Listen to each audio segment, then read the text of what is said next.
Olá pessoal, sejam bem-vindos a mais um vídeo do nosso canal Cine Terrologia Cultural, o canal que combina terror e cultura. É um prazer imenso ter você por aqui. A gente vai falar hoje sobre detalhes, trazer explicações sobre o conto Gato Preto, o Gato Preto de Edgar Allan Poe. Eu estou aqui com esse livro, O Gato Preto e Outras Histórias, do Edgar Allan Poe.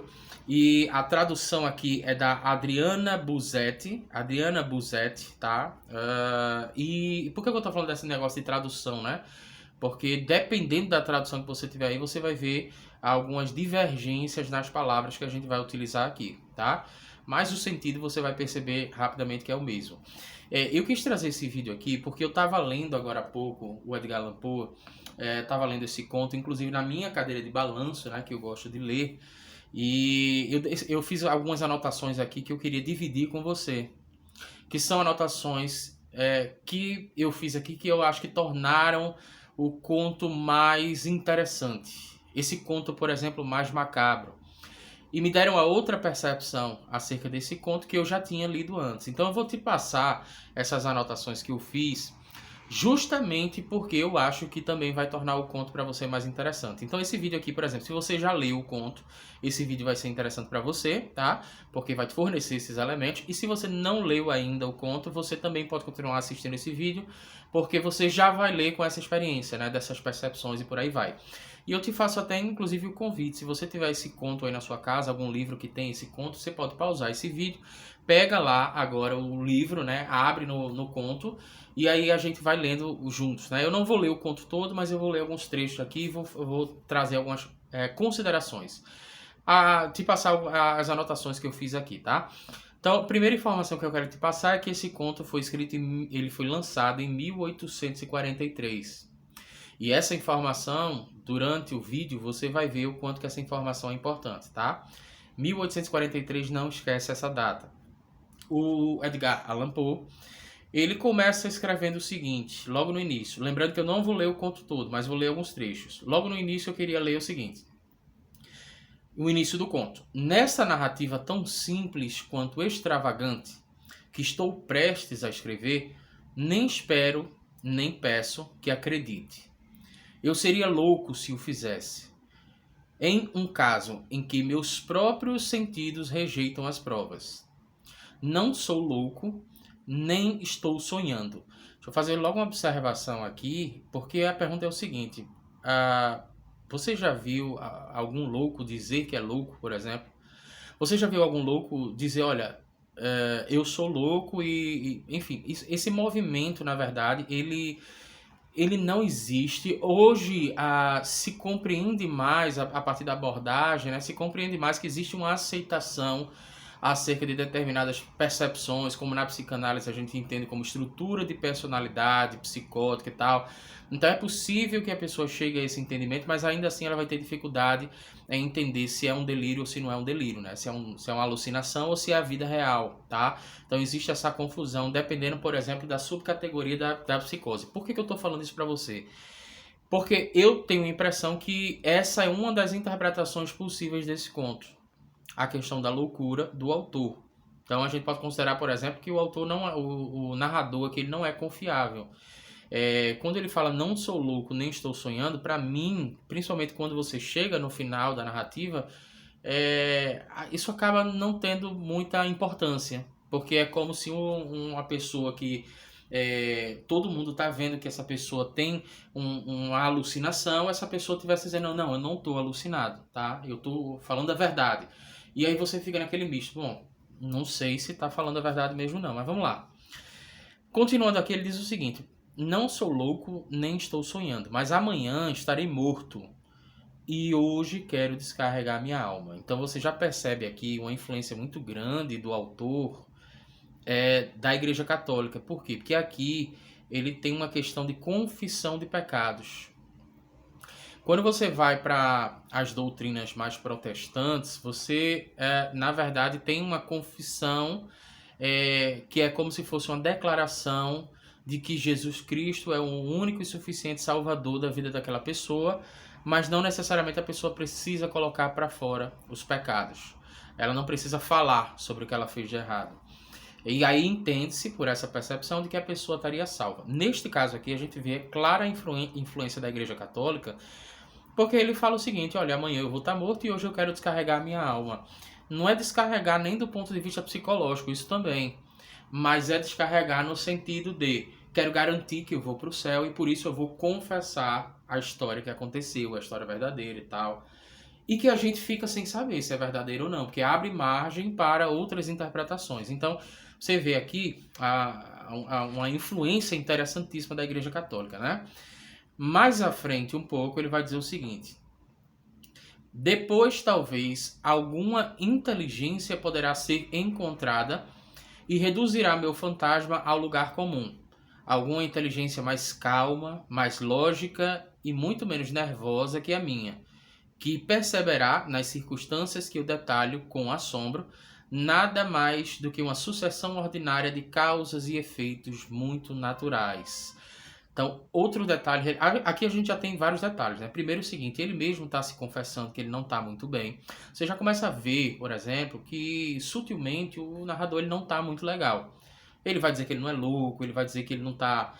como é que foi que ele falou aqui? Não sou louco, nem estou sonhando. Mas logo depois ele vai dizer que ele também não está muito calmo, né? Que ele não, enfim, alguém com mais lógica, né? Muito menos nervoso que eu, né? Com a inteligência mais calma. Então ele está se confessando realmente como um ser muito angustiado. E quando ele fala isso aqui, né? Depois talvez alguma inteligência poderá ser encontrada e reduzirá o meu fantasma ao lugar comum. Ele também está deixando claro que ele está realmente escrevendo aquela carta. Não sei, será que ele vai se matar? Né? Isso é uma coisa que eu fiquei pensando também. Mas aí não dá. Eu acho que também ele não vai se matar porque ele fala sobre descarregar a alma dele. Então, se ele se matar, ele não vai para o céu, né? Pela questão da Igreja Católica e tal. Então você tem essa confusão logo no início aqui, mas você sabe que trata-se de uma pessoa, um narrador não confiável, uma pessoa que está muito perturbada, né? Alguma coisa muito grande ali, muito complicada aconteceu. Isso parece ser uma carta de despedida, uma carta do final da vida da pessoa, né? Então isso é uma coisa também que me chamou a atenção. Ele diz aqui: alguma inteligência mais calma, mais lógica e muito menos nervosa que a minha perceberá nas circunstâncias que eu detalho com assombro nada mais do que uma sucessão ordinária de causas e efeitos muito naturais. Ao que parece, ele está dizendo o seguinte: olha, essa história daqui é macabra, essa história é sobrenatural, né? Mas eu vou escrever para descarregar minha alma, vou me confessar. E alguém em algum momento com maior tranquilidade vai encontrar isso e vai conseguir achar conexões com causas naturais. Ele parece ainda estar confuso também nesse sentido. Será que isso realmente foi algo sobrenatural que aconteceu ou não, né? Então tem uma confusão mais ou menos aí. Indo mais um pouco à frente, tem outra parte que me chamou a atenção, que é o seguinte. Ele vai dizer assim, ó, logo depois que ele fala que se casou, né, que ele se casou, que ele encontrou na esposa dele uma disposição que é compatível com a dele. Então eles tiveram vários animais e tal, inclusive um gato, né, que daria nome ao conto, né, a questão do gato preto. Este último era notavelmente um animal grande e bonito, todo preto e sagaz, a um nível surpreendente. Falando de sua inteligência, minha esposa, que não possuía tendência à superstição, fazia frequentes alusões ao dito popular que considerava todos os gatos pretos bruxas disfarçadas. Então ele faz uma conexão aqui com o período da Idade Média, né? Na Idade Média surge essa...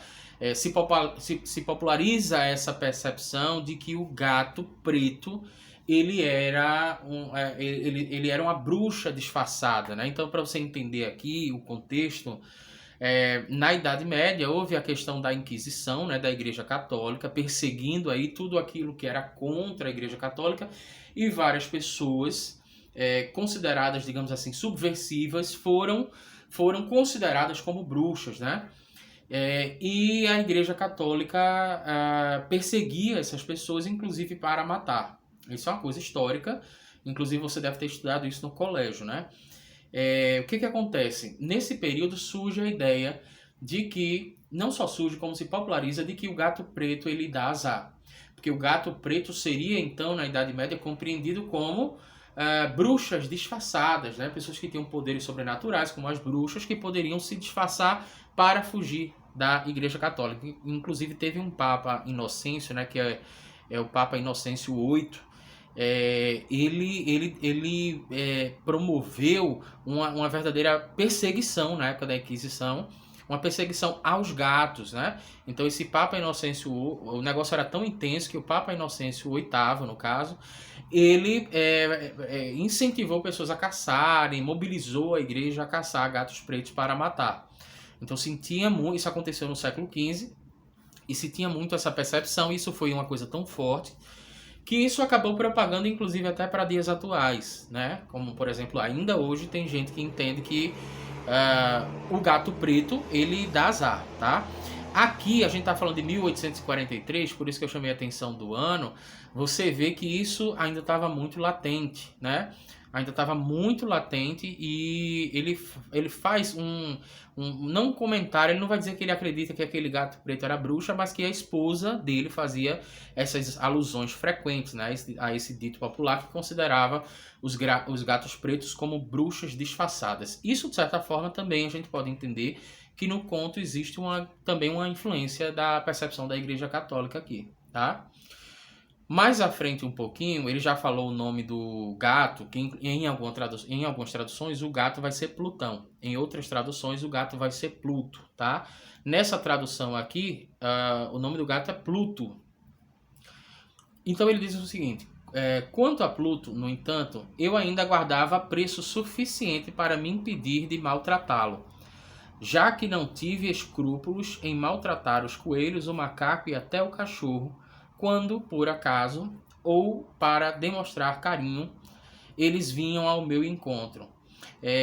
Deixa eu só abrir um parênteses aqui para você entender onde é que a gente está na história.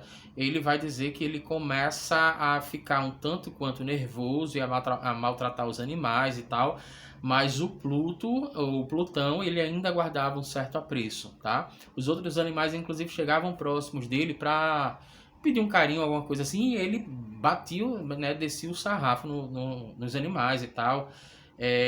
Enfim, então ele maltratava coelhos, maltratou o macaco, maltratou o cachorro e esses que vinham só para pedir carinho a ele. E aí ele continua dizendo: mas minha doença me dominou, pois doença é como álcool.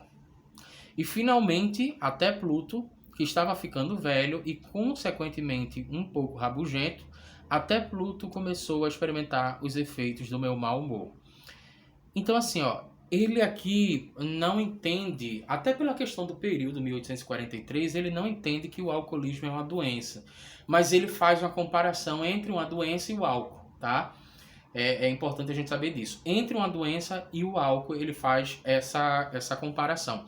E uma coisa curiosa é que alguns contos, por exemplo, do Edgar Allan Poe, vão ter muito essa temática da pessoa alcoolizada, ou ela se torna vítima de algo muito ruim, ou ela se torna o agente, né, de algo muito ruim.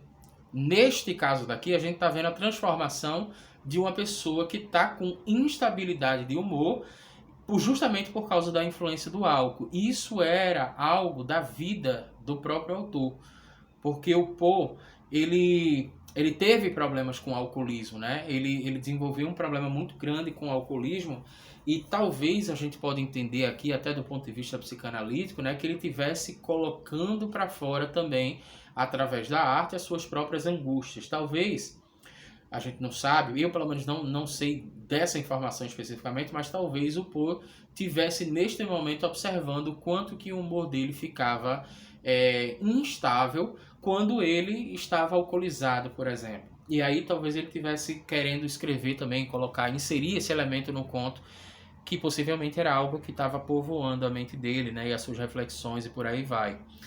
Então ele coloca aqui justamente que a doença, no caso, dominou ele, né? Aí ele bota, pois doença é como álcool.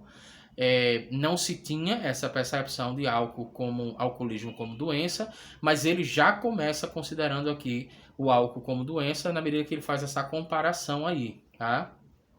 E ele vai falar sobre gradativamente essa instabilidade de humor. Uma coisa curiosa, que é o seguinte, que eu sou muito tranquilo para falar sobre isso, que eu também fui alcoólatra. E eu lembro que isso é uma coisa muito gradativa, né? Quando eu bebia muito, eu percebia que eu podia estar muito bem aqui, mas se alguém falasse qualquer coisa que me remetesse a algum sentimento ruim, a situação já se transformava completamente, né? Obviamente eu não cheguei a fazer o que o protagonista faz aqui, né? Não cheguei enfim, violentar ninguém, absolutamente nada. Mas assim, eu lembro dessa questão de humor, que eu ficava muito aborrecido com facilidade. E você vai percebendo que mesmo sem beber, se você estiver bebendo com frequência, mesmo sem consumir o álcool, o que vai acontecer é que, mesmo assim, o seu humor ele ainda vai estar com uma certa instabilidade. Depois que você para de beber, aí você começa a perceber, né, um certo platô ali na questão do seu humor, uma certa estabilidade. Mas em situações, por exemplo, em que a pessoa é vítima do alcoolismo, né, tem essa doença, o fato é que existe mesmo essa instabilidade de humor, né? Mais à frente um pouquinho ele diz o seguinte: minha alma pareceu de uma vez fugir do meu corpo, e uma malevolência mais que demoníaca, alimentada pelo Jin, a gente vai ver de novo, novamente o álcool aqui, estremeceu cada fibra do meu corpo. Tirei um canivete do bolso do meu casaco, o abri, agarrei o pobre animal, que no caso ele está falando do gato, pela garganta e deliberadamente arranquei um de seus olhos da órbita. Eu me envergonhava, ardia, tremia, enquanto cometia a maldita atrocidade. Então vamos lá. A gente está falando aqui influência total da Igreja Católica, tá? Porque ele vai dizer sobre uma malevolência mais do que demoníaca. Isso é um problema porque a forma como o cristianismo foi trabalhado na Idade Média causou uma terceirização de responsabilidade, né? E que as coisas, na verdade, que eram ruins eram influências do demônio e tal. Isso deixava você vítima da própria Igreja Católica, porque você tinha que, para se livrar desses demônios, né, você tinha que ir na Igreja Católica e pagar as suas penitências, né, você tinha que ir lá rezar o terço, enfim. Então você tinha todo um ritual aí para poder excluir essa influência demoníaca. Mas você percebe que isso é um pouco perigoso, porque aqui, para mim, existe uma terceirização de responsabilidade total, que é muito característica do período. Porque você tem ali a questão dele falando que, ó, minha alma pareceu de uma vez fugir do meu corpo. Isso é uma percepção que ele tem de que é mais ou menos assim, olha, sobre aquele período eu estava sob influência do Jin e estava sob influência demoníaca, né? Então a combinação desses dois é que me levou a fazer aquilo, porque a minha alma sumiu do meu corpo naquele período e tal, né? E tem isso, na verdade, eu posso até iniciar aqui uma discussão, porque nesse período se discutia muito, né? Depois, por exemplo, com a chegada do iluminismo, já antes, né, disso aí, a questão do feudalismo, passagem para o capitalismo, e aí você tem argumentações que deixaram de ser teocêntricas e passaram a ser antropocêntricas, e você tem um certo iluminismo ali. Aí você tem todo um movimento que vai valorizar a ciência. Inclusive, nesse período aqui, 1843, próximo disso, né, você já tem ali o primeiro laboratório de psicologia, com o pai da psicologia, que é o Wilhelm Wundt, né, em Leipzig, na Alemanha. Ele vai formar ali o laboratório de psicologia, dando início ao movimento que seria chamado posteriormente de estruturalismo. E dali nasce a psicologia. Por que eu estou falando sobre isso? Porque neste momento existe muito uma reflexão acerca das atitudes do homem, do pensamento do homem. Será que o homem é senhor de si? Né? Será que realmente a gente tem consciência de tudo que a gente faz? Que influência, por exemplo, é essa que faz com que a gente pense algumas coisas que a gente não quer pensar? Seria realmente essa influência demoníaca? Porque quando você vai para o seguinte, olha, eu fiz isso, mas é por causa do demônio. Você está com a explicação teocêntrica, que hoje é muito comum, ainda hoje, diga-se de passagem, principalmente em lugares, em regiões onde existem instituições cristãs, né, com uma subcategoria, colocando assim, de pentecostais e neopentecostais e por aí vai. Você tem muito essa percepção, essa visão de mundo teocêntrica, deixando o homem de lado, quase como se isso fosse um pecado. As argumentações antropocêntricas são completamente eliminadas, e isso aí é, em diversos lugares, quase como um pecado. Isso é reminiscência da Idade Média. E quando você chega, por exemplo, a pensar alguma coisa que você acha que é ruim, e você não aceita aquele pensamento, isso na psicanálise, por exemplo, é causa de adoecimento, tá? Isso é uma coisa muito séria que a gente está falando aqui. Mas isso é uma visão teocêntrica, porque você tem todas as explicações a partir do viés de Deus, né? E essas questões espirituais. Se você matou alguém é porque você está sob a influência de um demônio. Isso, de certa forma, é psiquicamente conveniente para o homem, porque ele não tem que lidar com o seu próprio eu, tá? Terceiriza isso para seres sobrenaturais. Mais à frente um pouquinho a gente tem uma parte que diz o seguinte: até que veio, com minha final e irrevogável derrocada, o espírito de perversidade. Ele coloca em caixa alta aqui, perversidade. Olha só, não é uma parte de mim que é perversa, é um espírito de perversidade que veio sobre mim, né? Então a gente tem também de certa forma, um teocentrismo que serve para diminuir o nosso desconforto psíquico, né? Algumas pessoas pensam muito dessa forma. Esse espírito, a filosofia não considera espírito de perversidade. É isso que eu quero chamar a atenção. Aqui não existia essa sistematização, esse reconhecimento, por exemplo, da psicologia, né? Então a psicologia não existia aqui, por isso que ele vai falar justamente sobre a questão da filosofia, porque a filosofia se ocupava, né, de discutir sobre os comportamentos humanos, a percepção de mundo, por que a sociedade se organiza dessa forma, e querendo ou não, você tem aí um viés psicológico sendo trazido para a discussão. Neste caso daqui, quando ele fala sobre perversão, no caso ele fala sobre perversidade, desculpa, é diferente da estrutura psíquica que Freud vai trabalhar, que seria a questão da perversão na psicanálise, né? Ele fala de perversidade aqui, que seria o sinônimo de ruindade. Mas é um espírito, na verdade, de perversidade, não é ele. Então, esse espírito a filosofia não considera. De certa forma, a gente tem aqui, mais uma vez, a fuga da autorresponsabilidade, que seria o espírito da perversidade. Não sou eu que sou perverso, não no perverso no sentido psicanalítico, mas não sou eu que tenho essa perversidade, mas é justamente o espírito que veio sobre mim. E a filosofia não vai comentar sobre isso. Por isso que ele não cita aqui a questão da psicologia, porque ainda não havia, né, esse conceito, essa sistematização de conceito do inconsciente e tal. E nesse período a filosofia tinha muito uma discussão sobre até que ponto o homem era senhor de si. Porque o homem ele sempre foi narcísico, né? Ele sempre se achou o centro da humanidade e tal. E você vai ver isso em diversos períodos da história.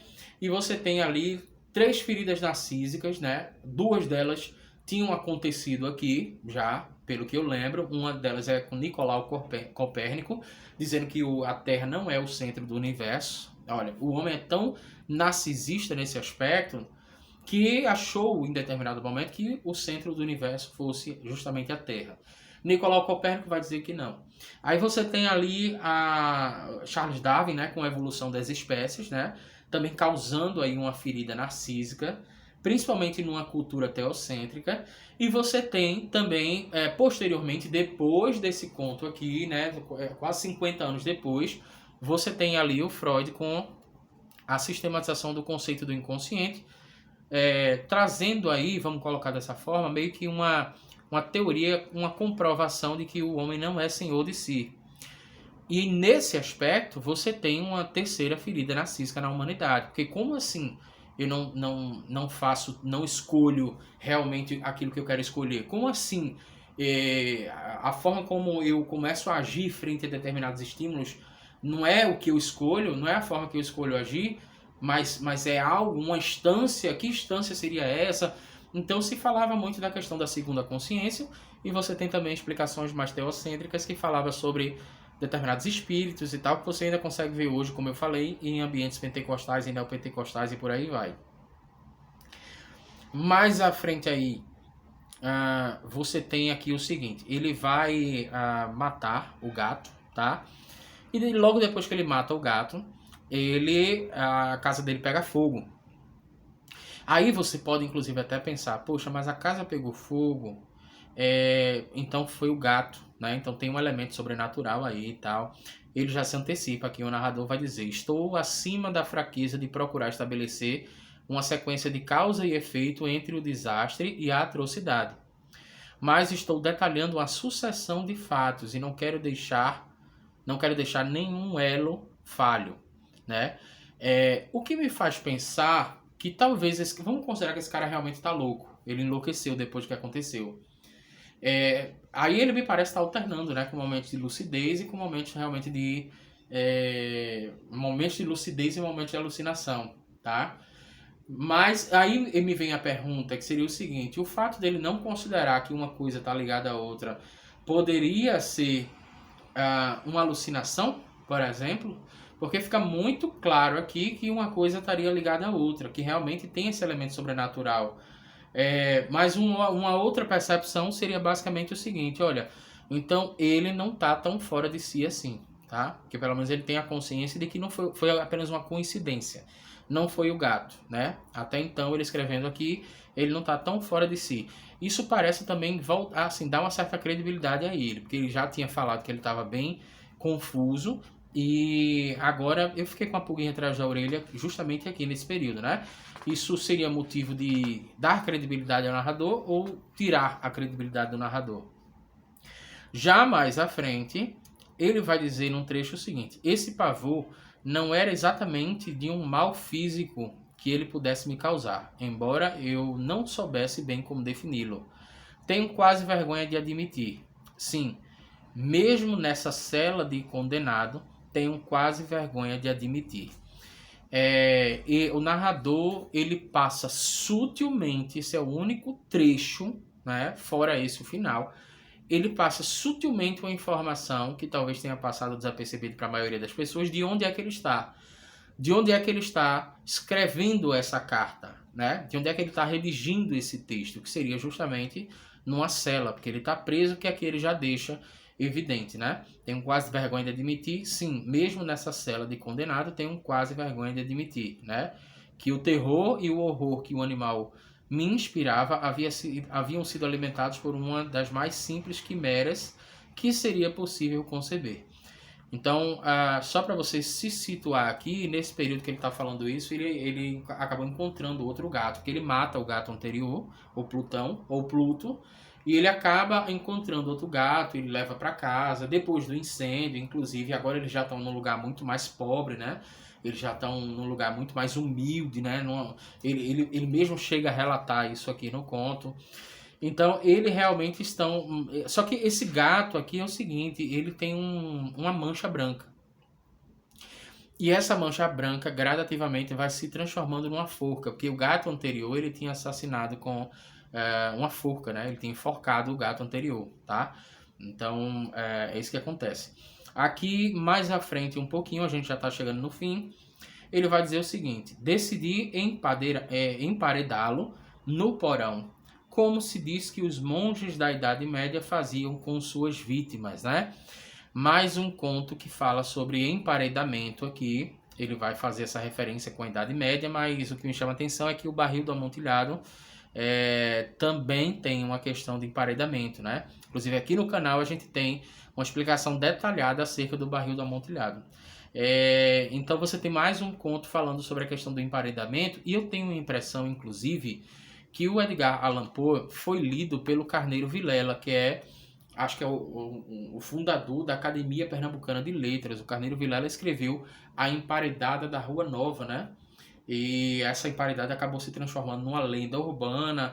Tem um outro canal que eu falo sobre as lendas de Pernambuco, e eu fiz uma visita lá, onde o neto do Carneiro Vilela indicava que seria o local de inspiração para que ele escrevesse A Emparedada da Rua Nova, e que posteriormente se transformaria ali numa lenda urbana. Aqui nesse caso a gente tem mais uma vez essa questão do emparedamento junto lá com o barril do amontilhado. Então, isso que é interessante, assim, ó, eu não vou partir daqui para frente porque tem ainda o final, e o final é um desfecho bem interessante, então talvez você não tenha lido. O final é realmente muito interessante.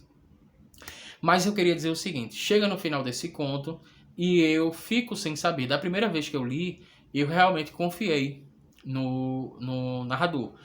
Agora eu já não confiei mais. Eu achei que ele oscila a percepção dele, ou seja, a sobriedade dele oscila, tá? Ele vai falar sobre a questão de bebida. Eu não sei se ele está escrevendo isso alcoolizado. Mas eu, quando chego no final desse conto, fico me perguntando até que ponto realmente aquilo aconteceu ou não. Até que ponto aquilo foi uma alucinação dele ou não, né? Até que ponto, por exemplo, aquilo foi uma tentativa inconsciente dele colocar o gato, por exemplo, o referido gato, como uma assombração, como algo que é perverso, como algo que é muito macabro, porque aquele gato, na verdade, é uma extensão dele, é uma projeção. Até que ponto ele não projeta essas características que ele tem, ou pelo menos características que foram acentuadas por causa da utilização do álcool, né, e da doença que ele tem, que é o alcoolismo, para não ter que lidar com o lado sombrio, ele projeta essa sombra no gato preto, né? Então, essas questões começaram a povoar a minha mente. E uma coisa que me chama a atenção, que eu não consegui realmente revelar, não consegui entender, é o porquê que ele fica muito com peso na consciência quando ele mata o primeiro gato, mas quando acontece o que aconteceu com a esposa, ele parece ter ficado tranquilo, inclusive ele vai dizer que dormiu bem. Então isso é mais um motivo de eu achar, por exemplo, que esse gato que aparece no final, que eu não vou dar detalhes, me parece, na verdade, que sim, talvez aquilo tivesse acontecido, mas ele, psicologicamente, ele torna isso, né, de forma inconsciente, ele torna o gato muito mais macabro do que de fato é, porque psicologicamente ou psiquicamente ele precisa enxergar o gato como algo que é perverso, que é demoníaco, digamos assim. Porque se o gato é demoníaco, no fundo ele está falando sobre características dele que são projetadas para o gato, tá? Que são terceirizadas. Aí você pode entender a questão da eterna terceirização, né, do ser humano, porque isso fala sobre o dilema do ser humano. Quem de nós, por exemplo, tem um costume de assumir todas as responsabilidades das nossas vidas e as mazelas das nossas vidas, inclusive assumir aquela parte nossa que a gente não gosta. Então você tem, em determinado momento, ele falando de um espírito perverso, um espírito de perversidade que entra nele, um espírito demoníaco que entra nele, que foi acentuado pelo Jinn. Parece uma coisa meio que bíblica, né? Lá em Gênesis, por exemplo, você vai ver quando a Eva come o fruto proibido, você vai ver Deus perguntando para Adão por que ele tinha comido, né, aquele fruto proibido. E aí ele vai falar, olha, foi a mulher que tu me deste. Ou seja, primeiro, se a culpa não for dela, é sua, né? Isso é terceirização de responsabilidade. Foi a mulher que tu me deste. Então, se você não tivesse dado essa mulher, então eu não teria comido o fruto proibido. Isso aí é terceirização pura de responsabilidade. A gente consegue ver o ser humano fazendo isso. E neste caso aqui a gente consegue ver também o personagem principal fazendo isso. É o espírito demoníaco que fez ele fazer isso. É o Jinn que fez ele fazer isso. É a bebida, é o álcool. E inconscientemente você tem ele atribuindo características demoníacas a um gato preto, que a gente não sabe ao fundo se existiu ou não existiu. Talvez tenha existido, né? Talvez o gato tenha feito aquilo que ele fez no final mesmo. Mas talvez não tivesse nada de sobrenatural. Ele precisou classificar isso de forma inconsciente como sobrenatural, porque senão ele teria que lidar com o verdadeiro demônio, que no caso seria ele, né? Então espero que você tenha gostado, um forte abraço, se inscreve no nosso canal, ativa o sininho para receber as nossas próximas notificações, e estão aparecendo 2 vídeos para você agora. Eu vou fazer o seguinte contigo, eu vou combinar, escolhe um deles e eu te vejo por lá.